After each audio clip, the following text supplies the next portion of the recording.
What is good, y'all? It's your boy Jones, and welcome to another episode of Locker Room Sunday. As always, I'm joined with my host, Luke. What's up, Luke? What's up? What's up? Week 17 is upon us, something that we all been waiting for. Honestly, I'm a little bit annoyed that it's already week 17 because once it's firmly NBA and hockey season, that's when I start to get like real annoyed with the sports world. That's when it gets better for me. But again, we've been saying it for the past few weeks. These final weeks are very important, and especially week 17 because it means you're in or you're out. And a lot of teams have clinched. A lot of teams are waiting to clinch.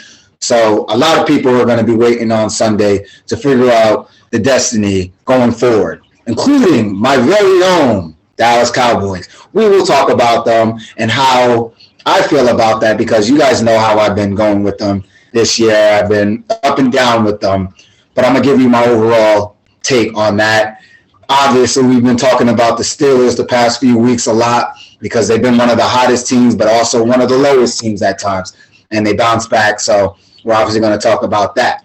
But the biggest topic of the week is from a team that doesn't even have a name. Yeah. The Washington football team. Now, before I go off on Dwayne Haskins, yes, Dwayne Haskins, you're about to get this fucking smoke. Yeah. Just know that. It's coming. But before I go off on him, I got to say, the Washington football team has been going through a lot of shit this year. I mean, a lot of shit outside of Haskins. They've just been going through a lot of shit with their name, their owner, their quarterbacks. I mean, damn. 2020 really shat on them. Yeah. It really shat on the Washington football team. Sorry, I'm looking for my lighter. I do not know where I put it. And if I'm mentioning my lighter, you know, Jonesing for smoke is fucking here. Yeah. Dwayne Haskins. Now, I got a few things I want to say because I'm really about to go off. But I'm going to let you start, my brother. Luke, go ahead.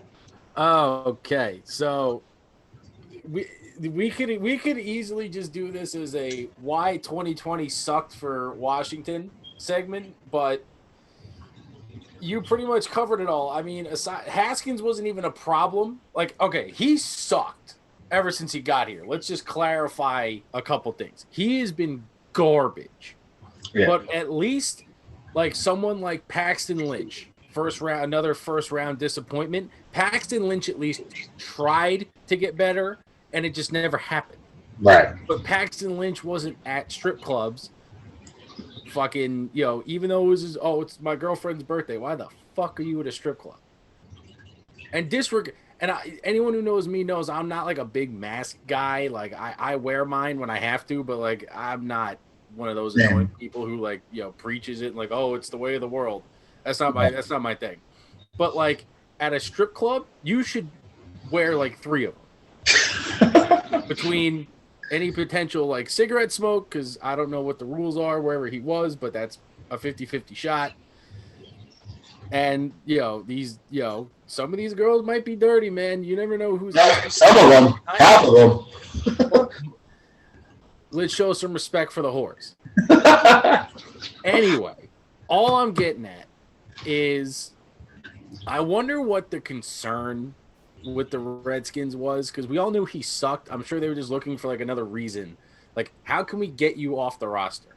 Like, you can only shoot yourself in the foot so many times, and they didn't really give him a chance because Alex Smith took the job and Kyle Allen got it. So, like, aside from being named third string, aside from being named, a bust and all these other things, at a bare minimum, be a professional. And what I can guarantee you is the guy who should win Coach of the Year, Ron Rivera, is not going to tolerate a guy like Haskins who is not at least obsessed with getting better at his craft. Like even a Cam Newton, call him a bitch, call him a terrible quarterback, but Cam Newton at least does what he has to do to try and be good and get better. Right. Kyle Allen, same deal. Why do you think he came over? Yep. Alex Smith put in the work to get back from a catastrophic leg injury. So again, you got to be one of those guys. Chase Young came into the league, immediate impact, cornerstone player for that franchise. All the good draft picks they had, they have a no-name secondary that's probably at worst the third best secondary in the league. Why? Because they're putting in the work. Yep. Ron Rivera will not allow laziness. He will not tolerate it. And that is basically what you're seeing by Haskins getting the axe. Yep. I mean, just to speak on Ron Rivera real quick, I don't even think Ron Rivera even wanted him. It all started from Jay Gruden. No, Snyder, the owner. Yes, but Jay Gruden has a lot of his guys on there. Like even, right. For example, Terry McLaurin. Second-year players that are not quarterbacks usually are not named captain. McLaurin works his ass off and got rewarded. Right. It sounds so simple. Like, do you want to be good at your job? That's one thing. Like, if you identify that he's like Jamarcus Russell, where he's not putting in the work to improve, you got to get rid of him then. Exactly. But now you're in a weird spot where all you got to do is beat Philly and you win the division. That's it. Therefore, if you win the division, you are not getting a quarterback in the draft. At least not one of the top tier guys. Yeah, definitely. So, I mean, if I'm Washington, I want Washington to win this division solely because of Ron Rivera, who, by the way, talk about work and work ethic, beat cancer in the middle of the season and never missed a game. Exactly. So yeah, exactly. Right. So there's no weak minds on this Washington team. Are they devoid of talent in some spots? Sure. Even Logan Thomas. Yep. Was a quarterback coming out of Virginia. He was Tyrod Taylor's teammate as a backup quarterback to Tyrod Taylor, and is now one of the best tight ends in the NFL who came out of nowhere. Yep. So I'm just saying, if you can't get on board with the Ron Rivera style of running a team, just in the draft interviews or in free agency, you get a call from Washington, just hang up the phone and go play for Jacksonville. Yeah. Go play for the fucking Jets. Yeah. It's bad. Like you said, Ron Rivera is coming off of cancer, which is highly acceptable to get into exposure for COVID-19, which is a big deal right now if you haven't figured it out, Dwayne Haskins. And you said, I don't give a fuck that my coach has cancer or just got over cancer. I don't give a fuck that our starting quarterback at the time went through 17 fucking surgeries in 2 years to be there. Yeah. And he's there. Mm-hmm. You get drafted number 15th in the draft. A lot of people didn't see that coming, but you did. And you said, I'm a 15th overall pick from Ohio State, coming off of a 50 touchdown and 6 interception, whatever the fuck it was, season from college.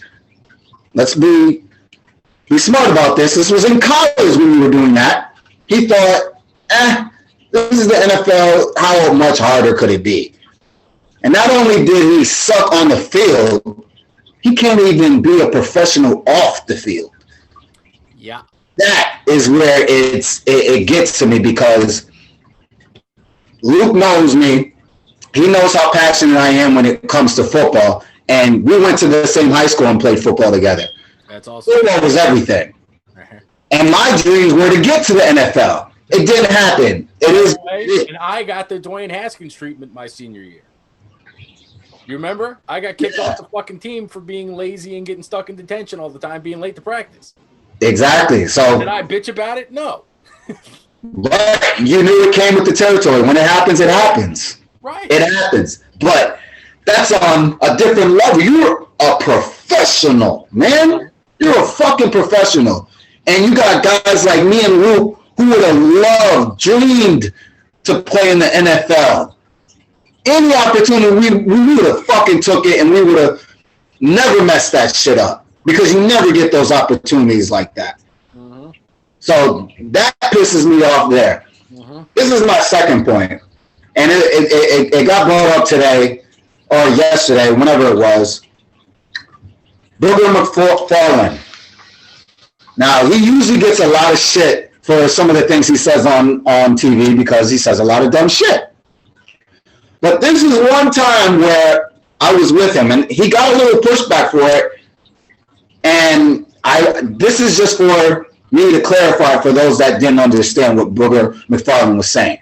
Booger McFarland basically said, here is Dwayne Haskins. Basically everything we just said, he's got a great opportunity. But then he added a little bit to it. You're a black quarterback in the NFL. I know we don't want to play the race card and shit like that, but it does matter at times.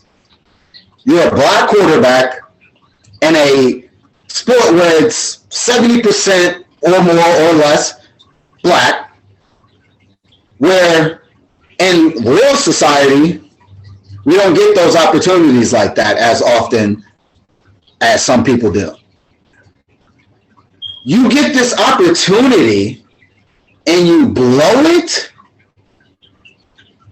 Again, it's not always about race, but for us, when it comes to us and in our community, we look down on people that don't fucking take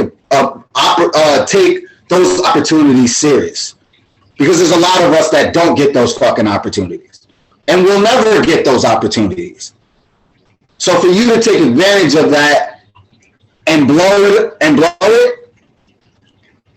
not only does it make you look bad, but, I mean, it doesn't make us look bad, but some people will look at it and say, well, there you go. That's why there aren't that many black starting quarterbacks. That's why there aren't that many black head coaches and all these things. Again, it's not always about race, but there's a percentage of where it matters. Yeah. It matters. So think about that shit. You got a lot of people rooting for you, or had people rooting for you. So Booger McFarland, I appreciate what you said.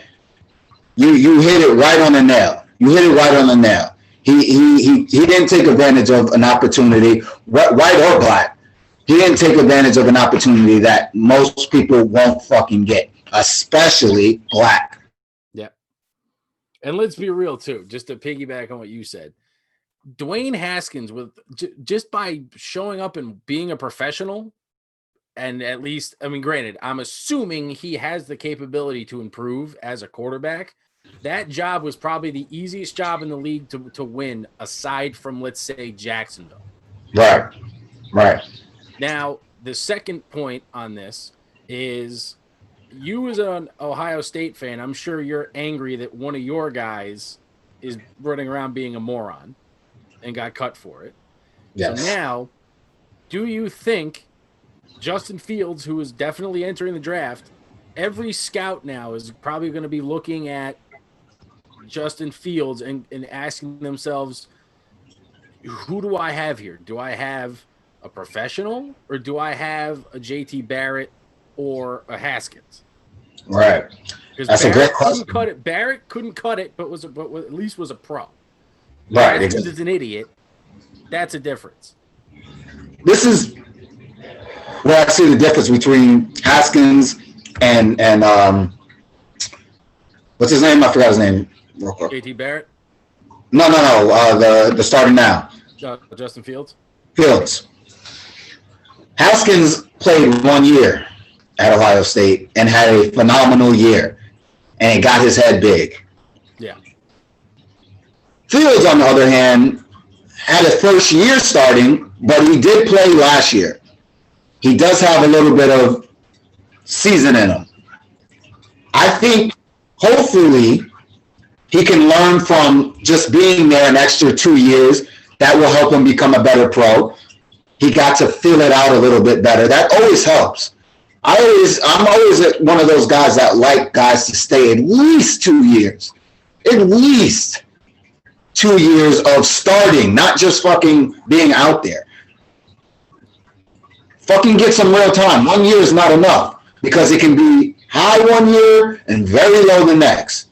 So you gotta try it out a few times and make sure that you are who you want to be and what people think you are. Yeah. So I think Fields will come into this and look at Dwayne Haskins' situation and be like, I can't be that guy. Not only am I representing myself, but I'm also still representing Ohio State. I'm still an alumni. So they're still going to remember who I am, regardless if I'm there or not. And trust me, they're at Ohio State, they're talking about him. Yeah. They're talking about his ass. Mm-hmm. And not for the right reasons. Mm-hmm. Dwayne Haskins, you got to get it together, man. Got to get together. I hope you get another opportunity, and I hope you make it right. You don't have to be a fucking a pro bowler, but put in the work. Yeah. Stop taking fucking selfies when you get a win. The game wasn't even over. Yeah. How dare you? That was last year, and you're still making those same mistakes this year? Yep.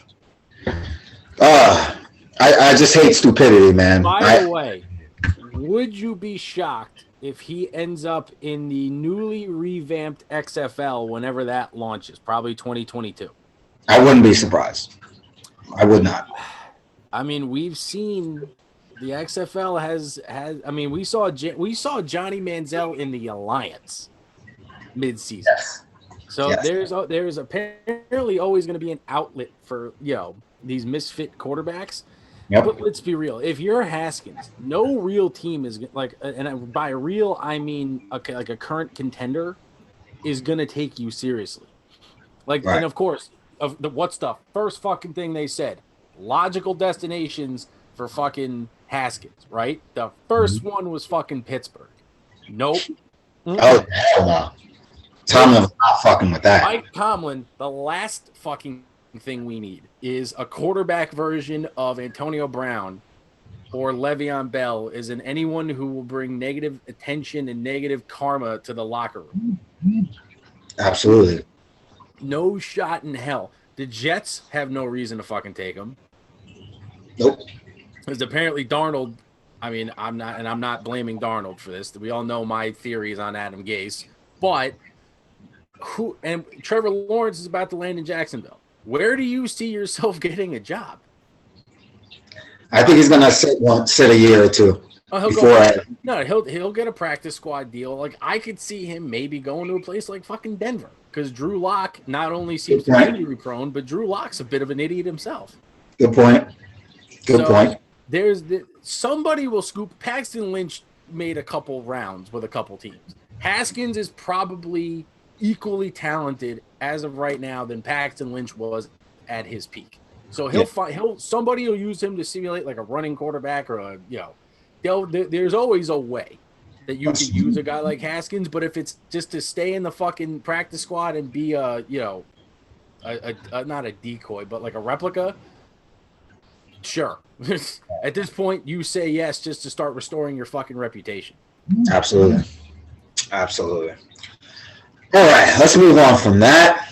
Yeah. Let's start off with Vikings Saints. Now, it wasn't a great game to watch, but if you like offense and if you like seeing seeing a player just go off, this was the game to watch because Kamara had a fucking day.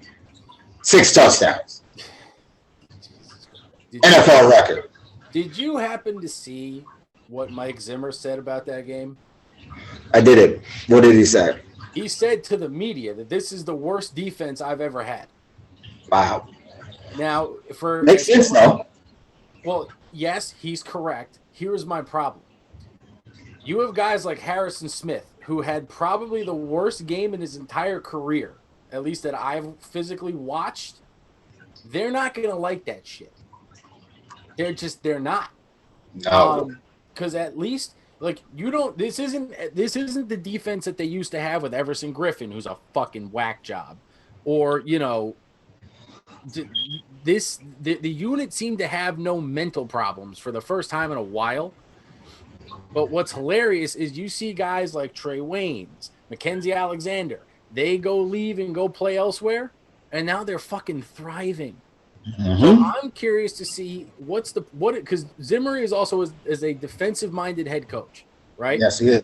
So he's known for being like a defensive guru of sorts. What's the problem? You have Daniil Hunter's an elite pass rusher. You have the best strong safety in the NFL currently right now in Harrison Smith. What's the problem? Do you not have a lockdown corner? Because you had Xavier Rhodes too. He's doing great elsewhere too. So what is the fucking problem? Is your secondary coach an issue? Is who's calling the defense? If it's Zimmer, maybe you don't do that. Maybe you spend all your OTAs and most of training camp learning how to tackle again. Because Alvin Kamara, not only was Kamara doing Kamara things, but he was also like power breaking a lot of tackles. He was. And again, Kamara is not the kind of guy who is built like a Derrick Henry or a Josh Jacobs. He's not like he's obviously strong. He's in the NFL, but he's not a big body. No. He's just shifty. Exactly. So, like, I get that they're hard to wrap up, but it's not like you're dragging down Derrick Henry or Brandon Jacobs or Josh Jacobs or Jerome Bettis over there. All right. No, you're absolutely right. And if you're the Vikings, you got taken to the woodshed without Michael Thomas. Yeah. That's also concerning. That is. Now, again, they were out of it before. Let's be real. They had math. I know the math said they were technically still alive. Not really. That was there. They wouldn't have gone far anyway. But like, Jesus fucking Christ. No, I agree. By the way, fuck you, Kamara. You cost me a championship, you asshole. Damn. I lost by 2 fucking points. 2. You couldn't have put up 53 instead of 55? 52 and a half? Shit. Damn. Yeah, but my bone to pick there is with my defense. And when we discuss that game, if we discuss that game, I will make note of it. Definitely. But no, definitely, you make good points. Vikings defense, I do not know what the fuck happened. Zimmerman is a defensive-minded coach. Yeah. So, and the Vikings defense have always, for the past few years, had been known for their defense. Yeah, you know what I think the problem is actually? Now that I'm thinking back, Mike Zimmer was coaching on the Bengals before he got his head coaching job. Mm-hmm. I saw his defenses twice a year. His defenses used to play angry all the time. Yeah, I guess you can say that's symptomatic of AFC North football because that is right. But he always had he always had good linebackers. He always had a guy like a Geno Atkins in the middle to anchor everything. Mm-hmm. He has Harrison Smith, but your anchor being in the secondary isn't necessarily a safety net. That's not an anchor. Right. So then you let guys like Linval Joseph go to the Chargers. See what I'm getting at here? You're letting your guys that are actually contributing players go elsewhere and still play at a high level. That's fucking stupid. It is, and it's definitely biting them in the ass. Well, so was Kirk Cousins' contract. Well, we knew that was going to happen. Right. I mean, it was a matter of fucking time before that contract bit him in the ass the second he signed it. But exactly, that's my point. You're losing at least 4 notable guys because of free agency off your defense. You can't just recover that shit. That takes time. No, you cannot. No, you cannot. And it is starting to bite you in the ass. Yeah, and that Saints defense, by the way, because at least the Vikings offense, I deem an elite unit in terms of on-paper talent. That Saints defense is fucking loaded. Yeah, by far, definitely. The one last note I wanted to say was out the past few weeks or 2 weeks that he played before this one, Drew Brees did not look like Drew Brees, and he looked like he needed to hang it up. His arm is so you know how you like when you get a shot at the doctor's office, like a flu shot, like your arm, and it's just none for like a week. Every week, every time he throws the ball, it looks like he got a shot in the arm, like it does. The throwing motion is not the same. It looks like he's short arming every fucking throw. It doesn't look good. I don't know if it's because of the rib injury or it's just time to hang it up. But that's something that he's definitely going to have to take into way more consideration coming into next season. Because let's be real, are the Saints probably going to make the NFC title game? I would say yes. They're good enough. They're the most complete team. Them and the Packers are the best two teams in the conference. Absolutely. If the Saints, in my opinion, don't win the Super Bowl, I think he gives it one more year. Win the Super Bowl, I think he goes out like Bettis and goes out on top. Yeah, no. If they win the Super Bowl, he's definitely taking it. He's definitely going. At that point, I mean, he already has one, but when you get another one, you really don't have shit else to accomplish. Exactly. Good point. And he waits his couple years. He goes to the Hall of Fame. He goes in, I would assume, as a Saint. Yep. And you go from there. Yeah, definitely. He's not going in as a Charger. I don't know. And then he can go be the head coach or the OC at fucking Purdue for all I care. What was I going to say? Next game that we could talk about. Dolphins-Raiders real quick. Yeah. Tua getting benched again. Yeah, this is annoying. What are your thoughts on this? Because this is getting out of hand now. Well, again, defensive-minded coach in Brian Flores, who, by the way, deserves a hell of a lot of credit because that team got very good very quickly and under the radar. Very quickly. But it's on the back of his defense. It's not because of this offense. That offense is devoid of weapons. You have guys like Mike Gesicki, who, again, as fantasy football people, I look at things through not so much his football reference page, fantasy numbers. That's the easiest way to figure out stats. Gesicki goes like 5-6 weeks scoring 5 or less points and then all of a sudden bursts for 27 and then back to nothing. Which tells me that there's no rhythm. There is no consistency in the play calling, which I guess is good because you don't want to become the Steelers and be predictable. But you gotta know, like, if Tua's your guy, let him be the guy. If you want him to be the backup, let Fitzmagic just do let him cook. Let him do what he always does. Because let's be real, the Dolphins are actually going to make the playoffs probably. No offense to Tua, he ain't ready to quarterback this team in the playoffs. Let Fitzmagic do it, and just Tua just needs more time. That's all it is. He just needs time. Right. We've seen flashes. It's in there. Tua's shown me more in like the 3 games he got benched than Haskins ever showed me on the field playing the full fucking game. So at least you know you have something, but now shit's getting too real. Take the pressure off the rookie. This isn't Lamar because Fitzmagic can still cook it. No problem. When Lamar took over for Flacco, Flacco was done. Yep. And it was obvious. Absolutely.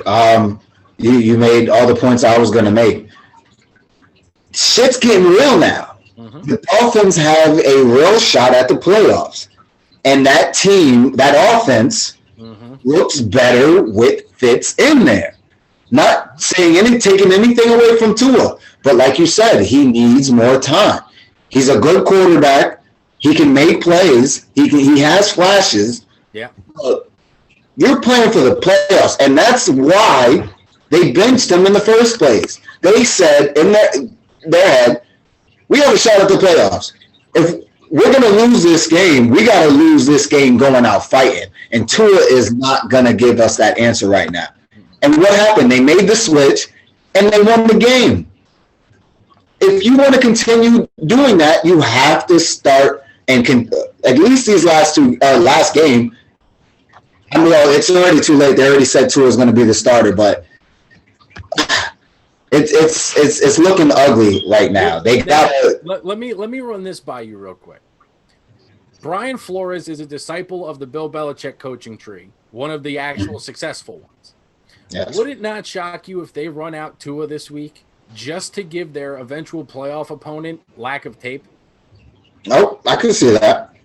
Like, I don't put anything past and again, that's not cheating. All Right. like Mikey, shut the fuck up. We're not blaming the Pats. We're not throwing them under the bus again, even though they can go fuck themselves for that. All I'm saying is the Pats coaches have a tendency to do crafty shit more than others. Yep. This would not surprise me if this happened again. We've seen Vrabel do it. Right.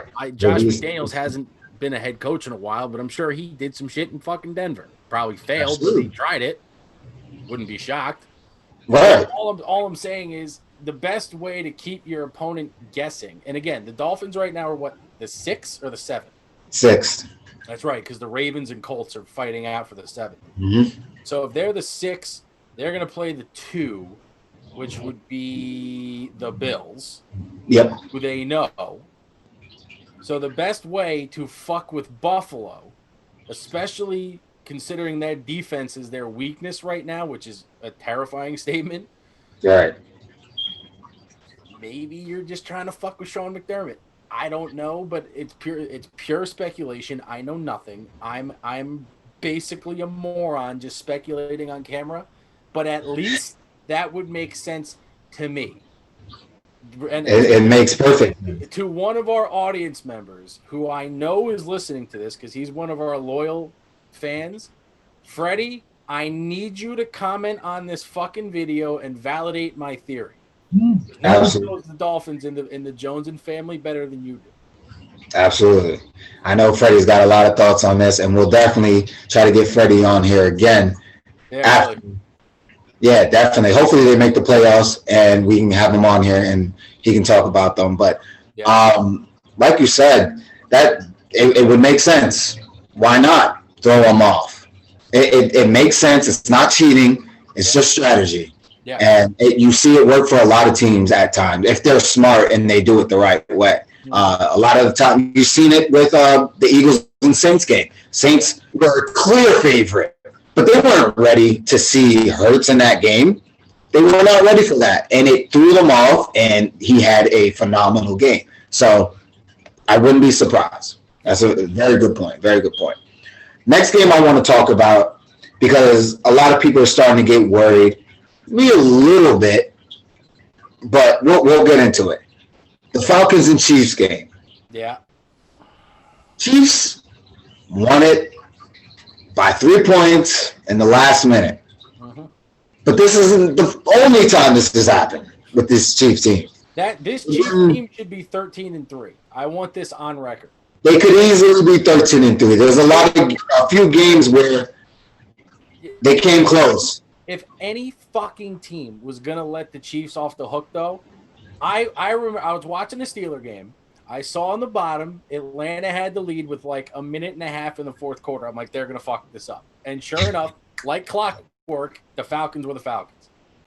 But again, kudos to the Falcons. You held the by far best offense in football to under 20 points or under 21 in their own stadium, and you almost won and doing so would have compromised their draft position.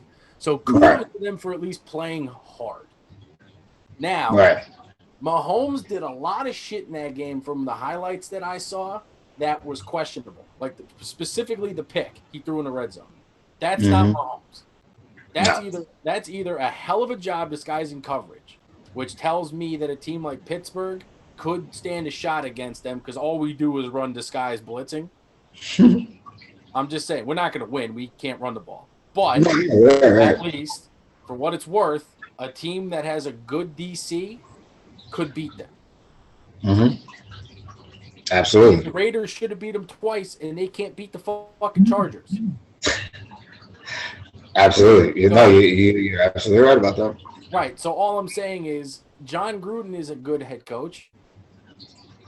Whoever the fuck the coaches are for the Falcons, they seem to have something figured out.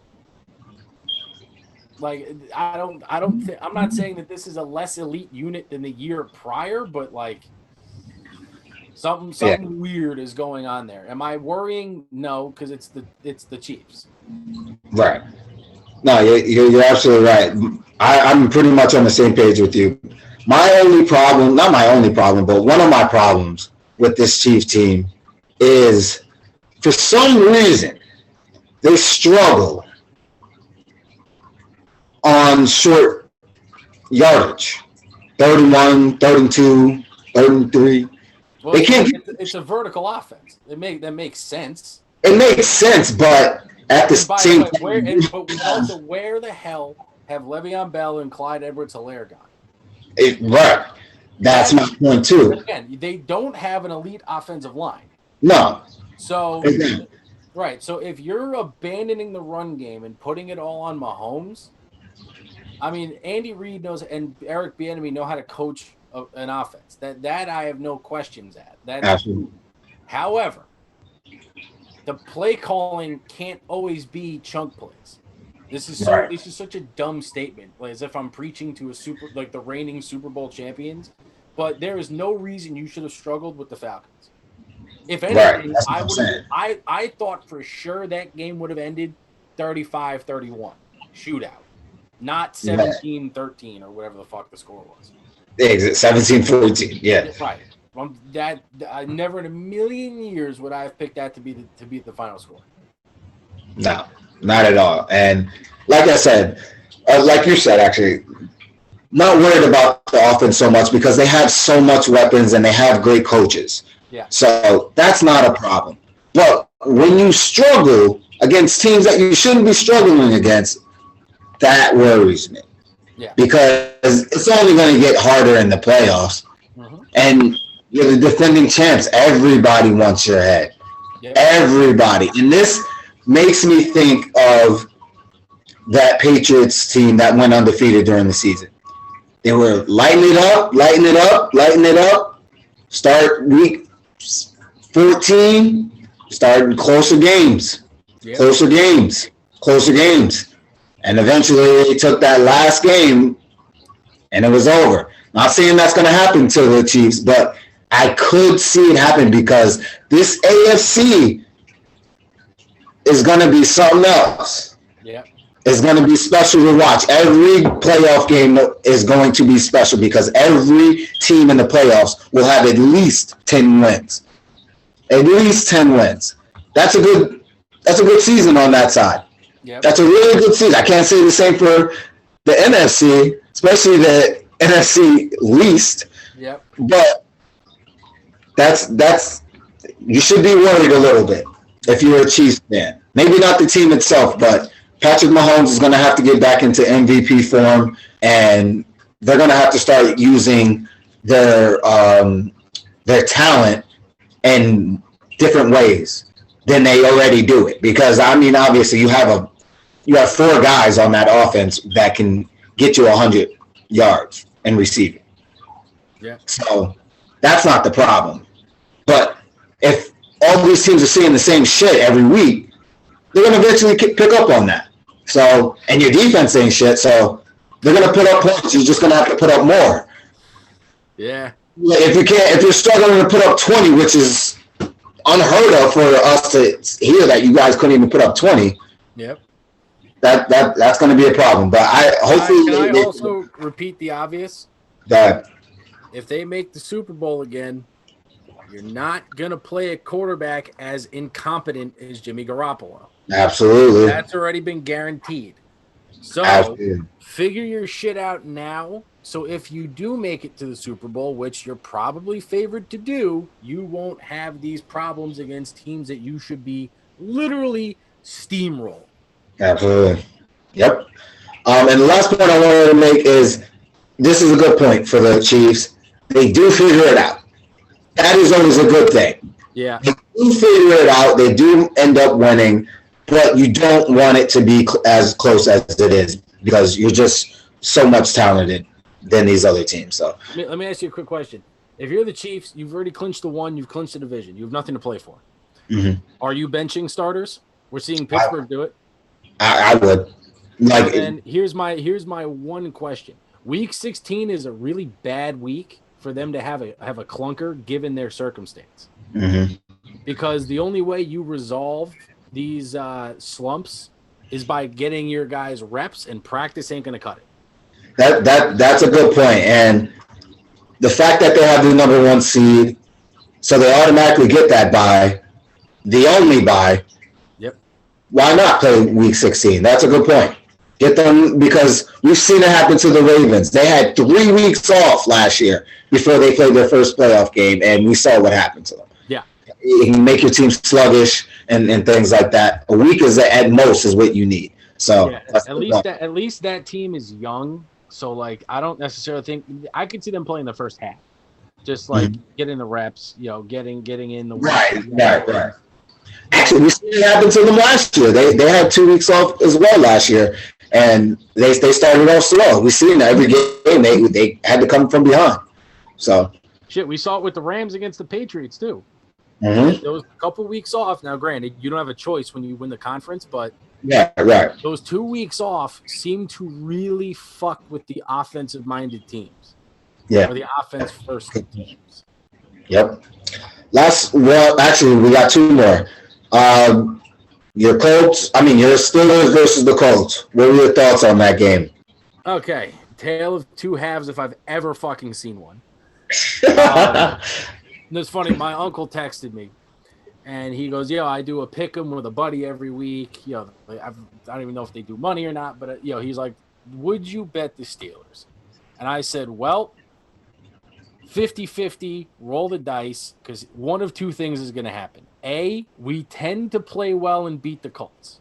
Mm-hmm. That history has shown that. This dates back to when Pat McAfee was their punter. And this actually, fuck that. This dates back to when Ben made the shoestring tackle in the AFC title game, or the divisional round. We do tend to play them well. Here's the problem. We can't run for shit. And a good team like the Colts with a top 5 defense validated every inch of that. Sure did. I don't know what is. I legitimately think David DeCastro is playing hurt because he was getting blown up a lot. Marquise Pouncey, who's old but probably a Hall of Famer, DeForest Buckner was manhandling them on the interior. And again, they're stacked. Darius Leonard flowing in and around DeForest Buckner is a frightening proposition. The good news is, as with every tale of 2 halves, specifically relating to the Colts, the Charger DNA in the human hand job manifested itself, and he started playing stupid shit and making stupid throws. And Mike Hilton mainly was the catalyst for most of that. Yeah. I mean, the pick, blitzing all the time. Like, Rivers looked confused a lot in the second half, started taking sacks. TJ Watt returned to normal. Sure did. Guys like Alex Highsmith, even though they didn't get on the stat sheet, were at least doing well against what is a right now very compromised Colts O-line. I mean, I know we're resting everybody basically next week. I mean, everyone possible, as we should. We just need a fucking bye. Week 17, when you've clinched, is just the best. I mean, we're locked into the 3. This is the spot. Yeah. No. Bench everybody. Yeah. Now the Colts, that's still a very scary team. Yes, it is. Jonathan Taylor and Nyheim Hines are very good as a 1-2 punch. Yep. That defense is terrifying. And if that O-line gets back to normal, Quentin Nelson and Brian Kelly can't do it all themselves. You could tell Costanzo and the other tackle were out. Yeah. I mean, and that's just what it is. I mean, had they played us early in the year when we had Bud Dupree and maybe Devin Bush, that would have been like a fair fight, with full squads. That would have been more interesting, but kudos to the Steelers. You figured out a way. Ben figured it out. Deontay Johnson actually was catching passes again before he tweaked his hammy. Mm-hmm. Juju was Juju. He's our clutch guy. Chase Claypool has fallen off the face of the earth, which is not his fault because all he seems to do now is just chase down the 50-50 balls and try and draw flags. I'll take it. Yes, like I don't need him to have 4 tutties in a game for me to like know his role in the offense, and he's still a weapon. Yeah. No, that was a good win for the Steelers after coming off of a bad loss. And by the way, just so we're claro on this, Jonesin for Sports group chat on Instagram, crickets out of you motherfuckers. We get a big win against a legitimate playoff contender, and I don't hear a motherfucking word from any of you. That's how it is. You guys know how it is. I didn't hear anything from them about my Cowboys winning. Because you're not worth talking about. See, there we go. That's my point. The difference. Oh, you're not undefeated. Now we're no sympathy over here. You get no sympathy over here. And by the way, I won the fucking division. We won the fucking division because of the New York Jets. Just so we're clear. I told my uncle in the same phone call. I was like, "Watch the Jets beat the fucking Browns." Unbelievable. And see that one coming. The most 2020 statement of all time, because we're at the end of the year. This is appropriate. The most 2020 statement of all time. The Jets are on the heater. Ain't that something, right? They could have. And those are legitimate wins too. Yeah. They should easily Browns is a legitimate. Well, again, once you lose Lawrence, and they can't fall any lower than the 2, just go play ball. Exactly. You've been out of it for months. No one cares. The expectations are low. But Darnold, fucking slinging it. And that Rams defense is a legit defense. I take more stock in the Rams win on the road than you beating. Let's be real. The Browns are the fucking Browns. Yeah. I understand this is the best version of them probably since 2004, but they're still the fucking Browns. Right. And you saw what happens when you do not run the ball. You tried to make Baker Mayfield into something that he wasn't based off of. No receivers, by the way, because all their good receivers had fucking COVID. Exactly. So it made no fucking sense to throw the ball 40 fucking times. Yeah, can we name the moron of the week, Kevin Stefanski? Why the fuck? You have Kareem Hunt and Nick Chubb. Why the fuck are you throwing at all? Do you know how stressful it was playing fucking Nick Chubb last week in fantasy? Oh my god! You saw my game in our fantasy league. I had for like 3 minutes left in the fourth quarter for a garbage time touchdown that if I didn't get, I would have lost. Unbelievable, man. I really don't understand it. I don't understand it. But it still has got the W. Like I said, it's a good win for them. Got the division, something that they need. It's a good look for them going into the playoffs. And they're going to get some rest. So definitely a good look. And like you said, the Colts are still a very scary team. The only big question is that hand job. Which one are you going to get? Who are you going to get? If it doesn't, if you put it in his hands, it's not going to work out. It's just not. So, but again, I like the Colts. They're a very good team. Honestly, I'll tell you Luck would love to have this team. Real quick, the Colts. I'm calling it. The Colts are last year's Titans. So you're saying they're going to get to the AFC Championship? I could see it easily. Ooh. Oh, I don't know if I can go that far, but that's a good. That whole line is going to get healthy quickly. It's not like it's ACL tears. That O-line will be back to normal. You have a veteran quarterback who's been to the playoffs, seems like 80 fucking times. And done what? And you have a very good running attack and a elite defense. You have all the ingredients to make a run. And you have good point. And you have a coach. Frank Reich is the most underrated head coach in the NFL. Can we just put that out there? He deserves a lot of credit for that. Yep. Definitely does. Last one that we will do for recap. is my Cowboys versus the Eagles. We did not make picks last week because we did not have an episode last week. Yeah. But Happy holidays to everybody. I would have actually probably picked the Eagles to win this game. Yeah. Honestly, because the way how Jalen Hurts has been looking and the way my defense has been looking, it just didn't look like a game where the Cowboys would win this game.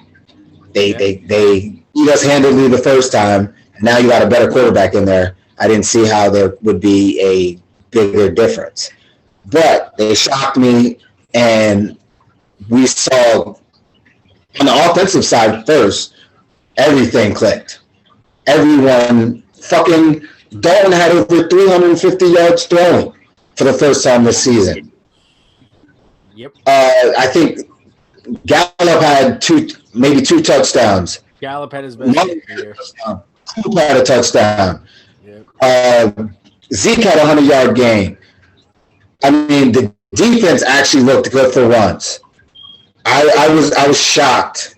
And this honestly might have, now again, it's the Eagles. They're not the greatest team. But even over the Vikings, I would put the way we looked in this game was more complete than we did in the Vikings game.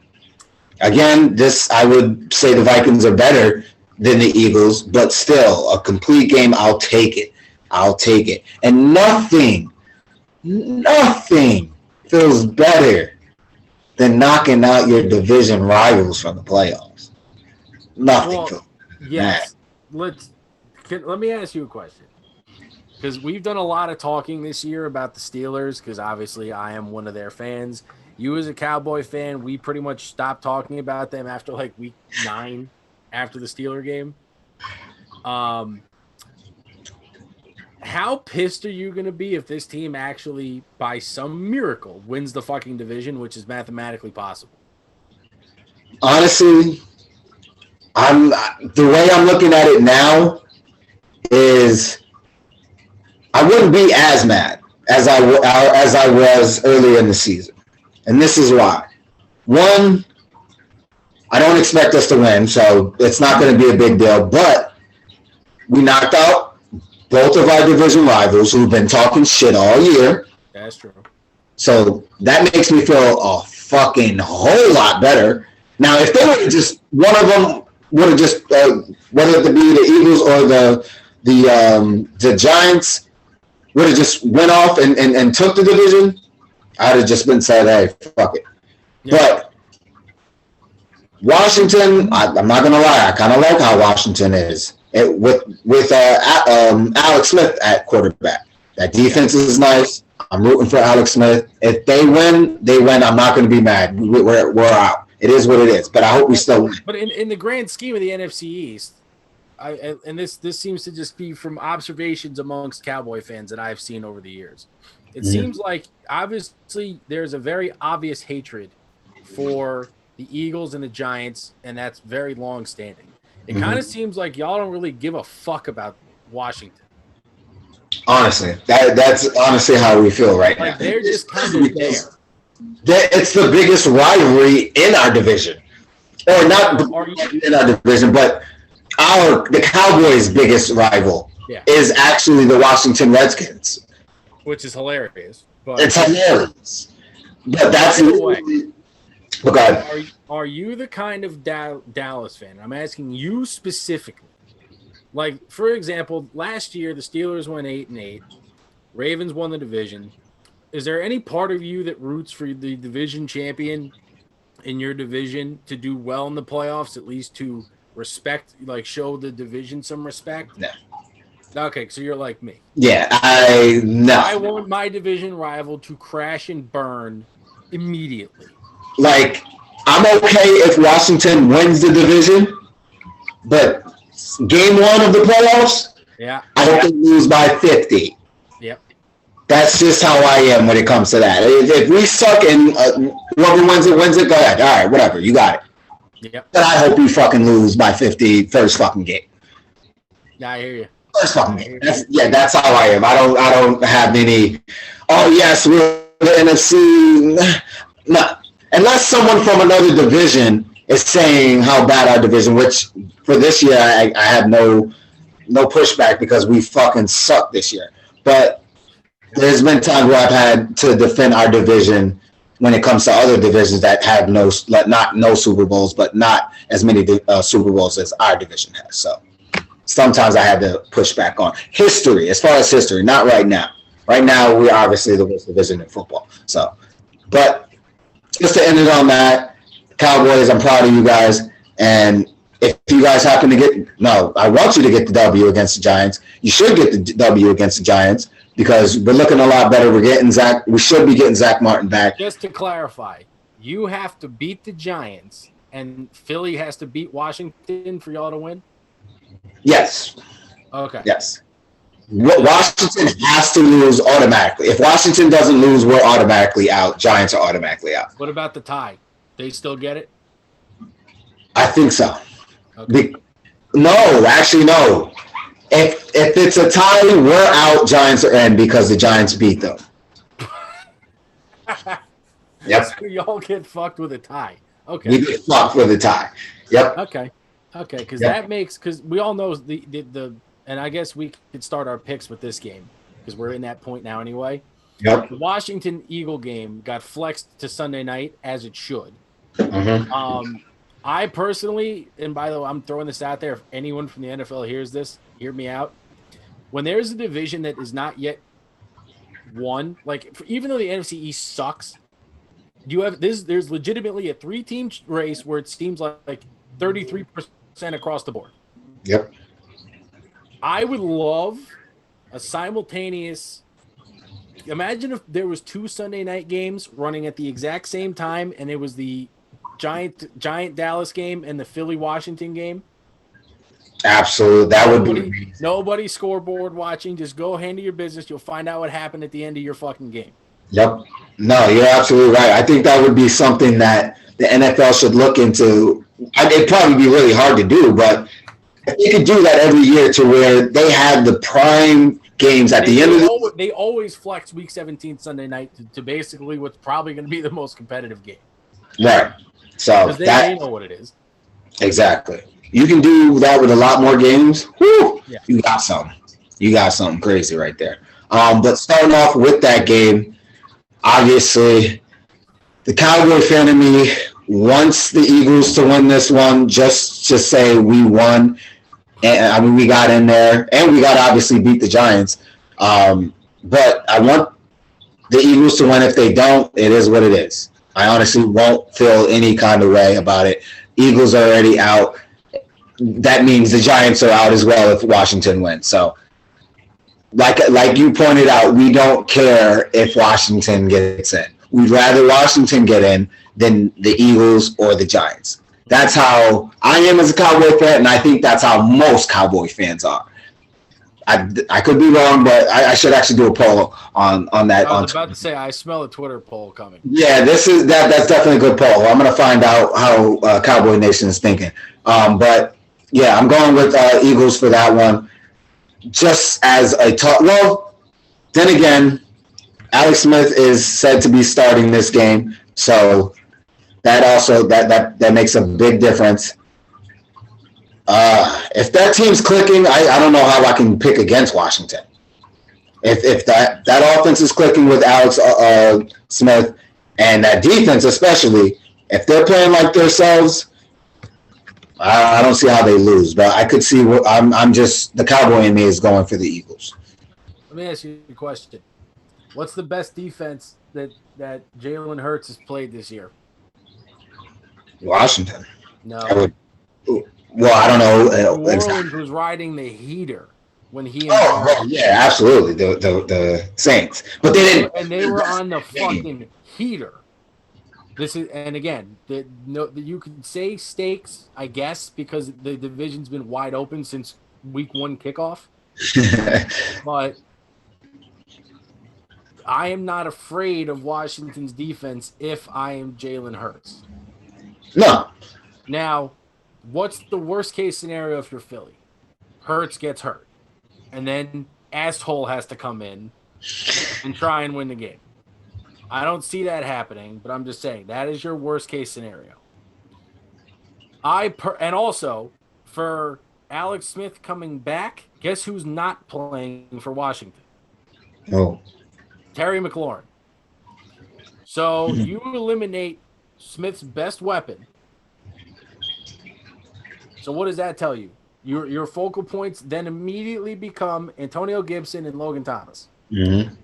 If you can shut them down, Philly wins late. Okay. I can see it. I hope you're right.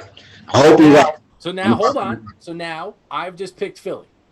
Let's move to the Dallas Giant game.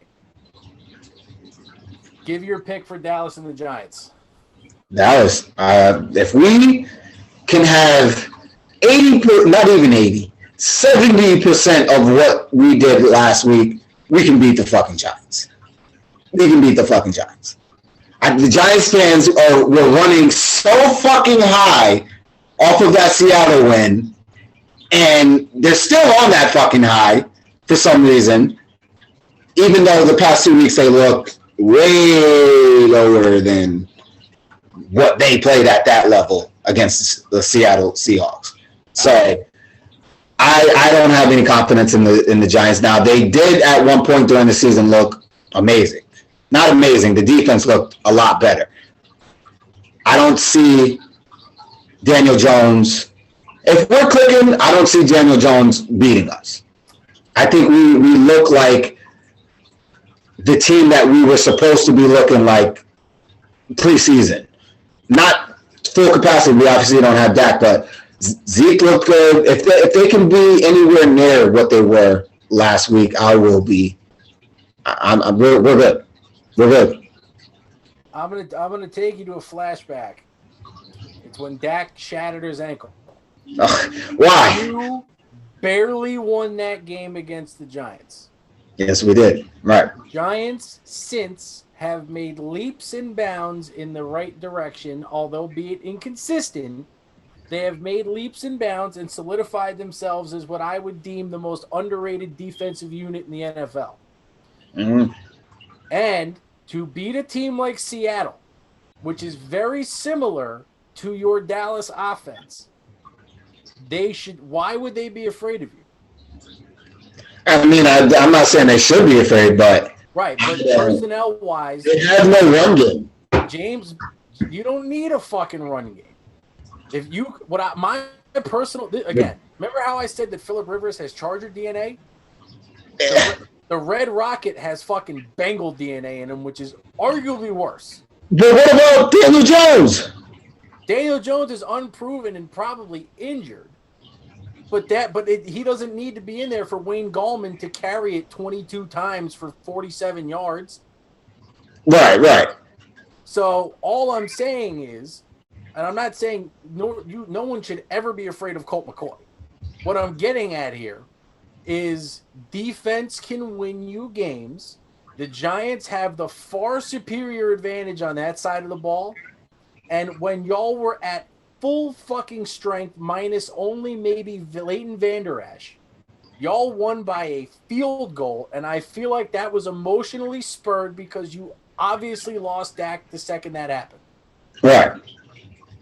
Give me the Giants. All right, so you said all that. You said how the Giants have been playing better ever since that. They've been horrendously inconsistent. But here's two things I know about the Giants. They have the far better defense and Patriots coaching tree. How many times have we seen a Patriot disciple allow their team to be consistently bad for longer than a 2-week period? It doesn't happen often. And this is perfect. Daniel Jones, even if he if he plays and re-injures his hamstring and the Giants lose, you have an excuse. Send everything. And you know you can win this fucking game. Why not? I'm just saying, is it beyond comprehension that the Giants could actually win this game? No, it's not beyond comprehension, but I think you're not looking at the Dallas defense over the last few weeks. Yeah, it's been better than it's ever been at any point during the year. They've had 10 turnovers in the past 3 weeks. That's a huge difference compared to the first 16 weeks or 15 weeks. Right. No point in my rant am I saying or trying to discredit the obvious improvement that Dallas has made over the last couple of years. Let me make that abundantly obvious. I sound like Stephen A. Make it obvious. I sound like Stephen A. Smith. But I personally wouldn't be shocked if the Giants win this game this has last second field goal all over.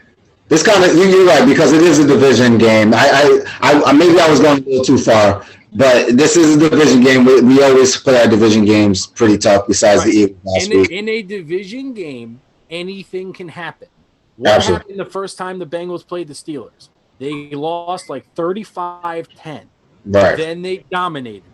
Yep. So I'm just saying, you can be significantly worse on paper or have far less momentum and still pull it up. The Giants can do it because they have the far better defense, top to bottom. And I'm not saying they have playmakers. It's going to take the most well-called game of their offensive coordinator's life to win this game. Because you are immensely devoid of offensive talent. Anyone who had Darius Slayton in fantasy knows exactly what I'm talking about. So all I'm saying is you're going to have to win this game ugly. And when I mean ugly, I'm talking 13-10, forcing strip sacking Dalton, maybe get Zeke to cough it up because he's been doing that this year more than any other point in his career. You might just have to get lucky. But lucky is not what wins you games. What wins you games is dominating on your side of the ball and playing to your strengths. Yep. That's true.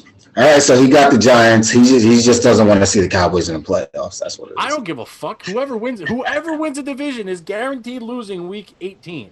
So who the fuck cares? All I'm saying is, and I'm not doing this to piss you off because you know when I'm pushing your Dallas buttons, it's the same. It's just like the LeBron button, which I love to press, by the way.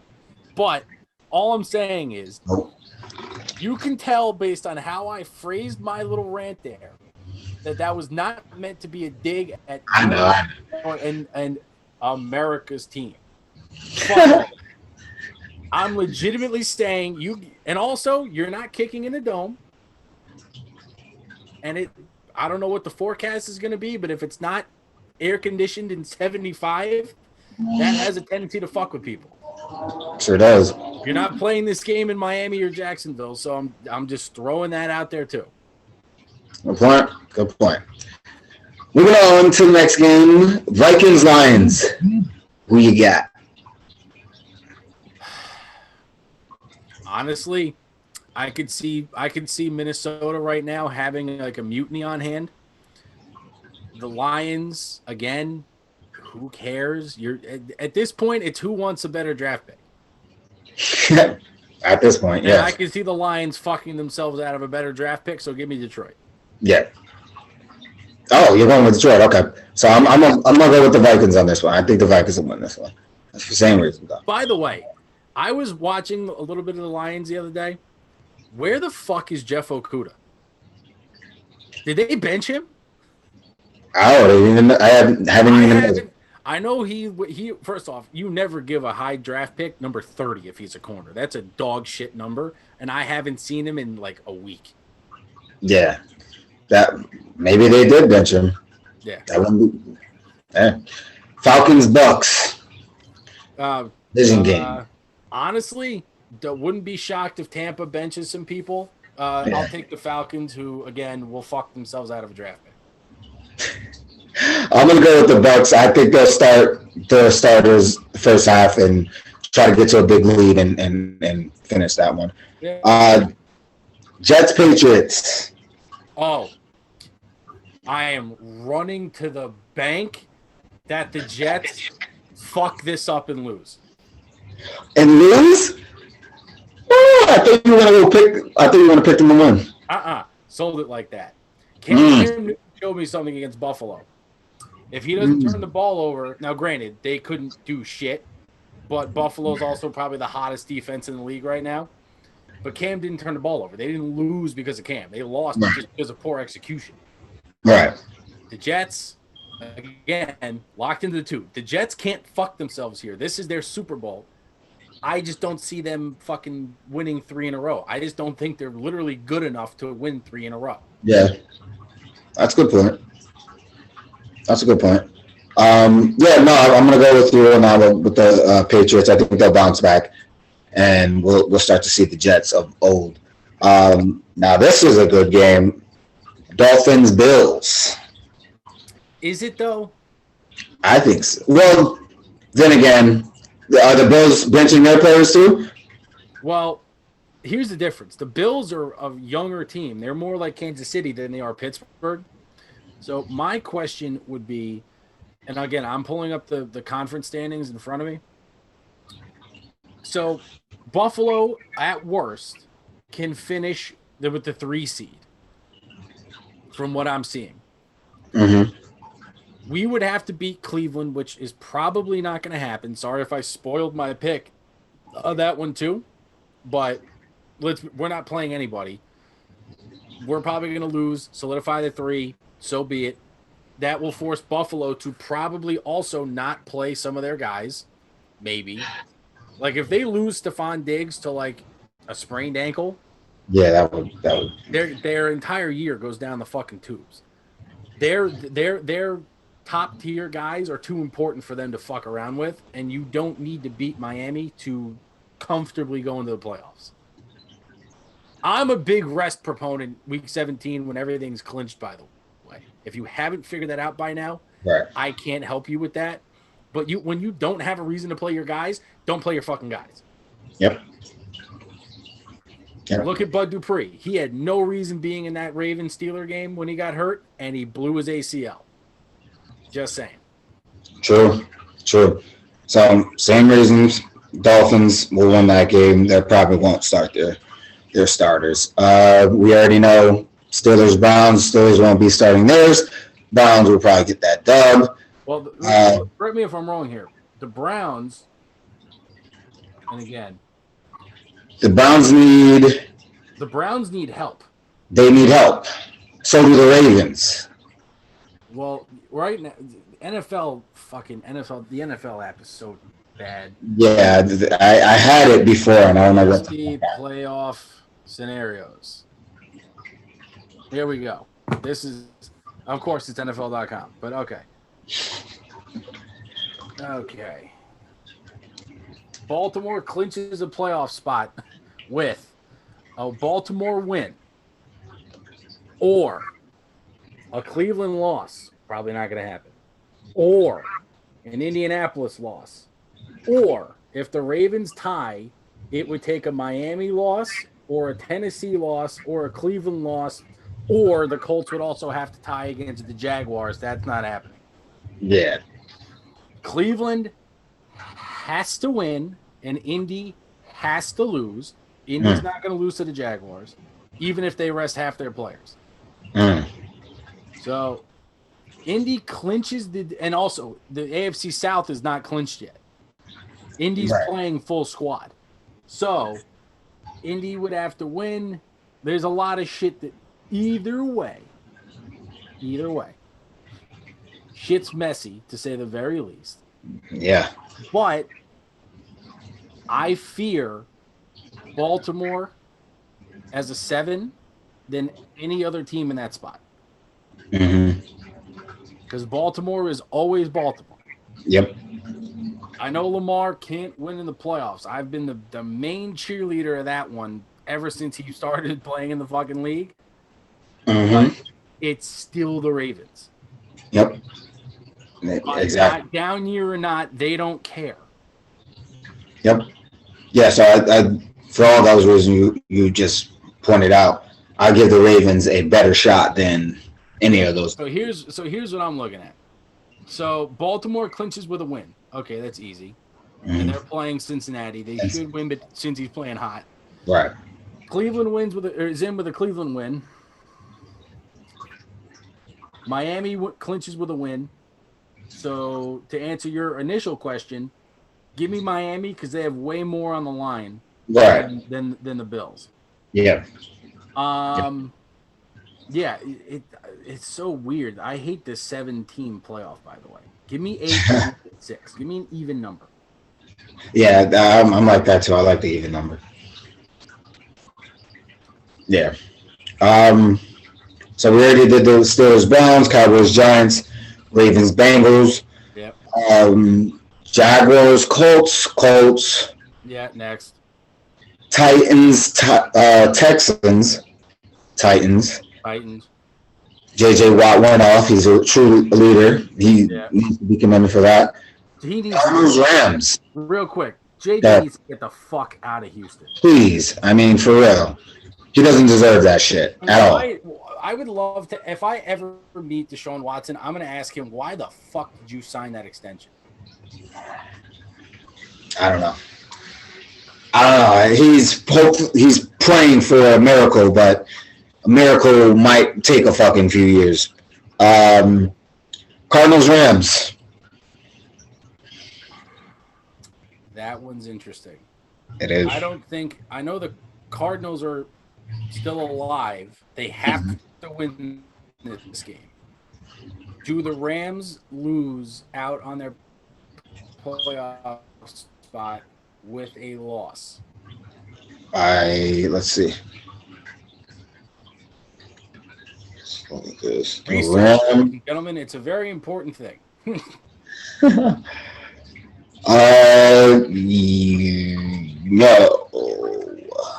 they do not. So the Rams are in. They're in. Okay. So actually, they're in. All right, so then give me the Cardinals. Yeah. Same reason. Now that I see it, Cardinals have will at least more than likely win when they have to. Mm-hmm. Yep. All right. Saints, Panthers. Saints next. Packers, Bears. Packers next. I'm gonna go with the Bears. I don't know if Rodgers plays because I think he's already got the MVP pretty much locked up. But who clinched the 1 seed in the NFC? Is that decided yet? I believe so. I think it's actually the Packers. If the Packers already clinched the 1, then sure. All right. The Packers. Did the Packers and Seahawks play this year? I think they did. All right, that's important. We got to find that out because the winner of that would have the tiebreaker. Because if the Seahawks win and the Packers lose, they would tie at 12-4. The winner of that game would be the division champ. I mean the conference champ. But as of right now, the Packers have the number 1. Also, by the way, this is actually, I'm looking at the standings. I forgot that the Bears still had a winning record. Yeah. Did you? Yeah. I honestly forgot that they were 8-7. Man. So why is that hilarious? Because not only could the Bears, it looks like win and you're in. I think it matters. Well, Cardinals, that game matters for them too because they have the same record. Yeah, but in the conference standings, you have the Bears above the Cardinals. So clearly, it looks like on tiebreakers that the Bears. Yeah, for me, I have the divisions. Yep. So give me the Bears, and I'll tell you why. There is no better feeling in the world that you mentioned earlier than knocking your opponent out of the playoffs. Can the Packers do that? Sure. Of course. Nobody in their right fucking mind would have picked this god-awful Bears offense to somehow make it into the playoffs. Yeah. If they do it and simultaneously fuck the Packers out of the number 1 seed, what is better than that if you're a Bear fan? Nothing. And also, recently, here's the analytical breakdown. What has been the Bears' strength of late? Running the football. Yep. What is Green Bay's Achilles heel? Defending the run. Oh, wait. No, this is last year. Okay, so they did not play. Seahawks and Packers did not play this year. So tiebreak. So basically, it would come down to either New Orleans or the Packers getting the 1. The Bears have all of a sudden figured out how to run the ball, and the Packers can't stop shit. So I'm for you. It's man, this shit gets real interesting. I'm gonna go with the Packers, and the reason why is because they win, they're automatically number 1. Yeah, automatic. So they need that win just to lock that up, and I think that's with Drew Brees, Aaron Rodgers playing the way he's been playing. I think he's already got the MVP locked up, but why not add a little bit more in it? And if they're crushing them by halftime, then you can bench your starters. Yeah, maybe. But like you said, the Bears have something to play for. So and it's a division game. What you know? Chargers, Chiefs. Well, I don't know if are they starting there? Because I could see if they're not starting them, I could see Chargers. The only team that I've seen formally announced that they're resting starters is Pittsburgh. Okay. So I can't speculate, and there's no Thursday game, so I don't know anything beside Pittsburgh. Yeah, I do not see anything. Wait, Chiefs need to rest their starters, but it does not say they actually made that. Andy Reid leaning towards resting starters. Yeah. So if he does, I'm going to go with the Chargers. If not, Chiefs. Yeah. So yeah, I'm looking into the scenarios now. Give me Arizona and Chicago to pull off the dubs to get in, automatic in. Okay.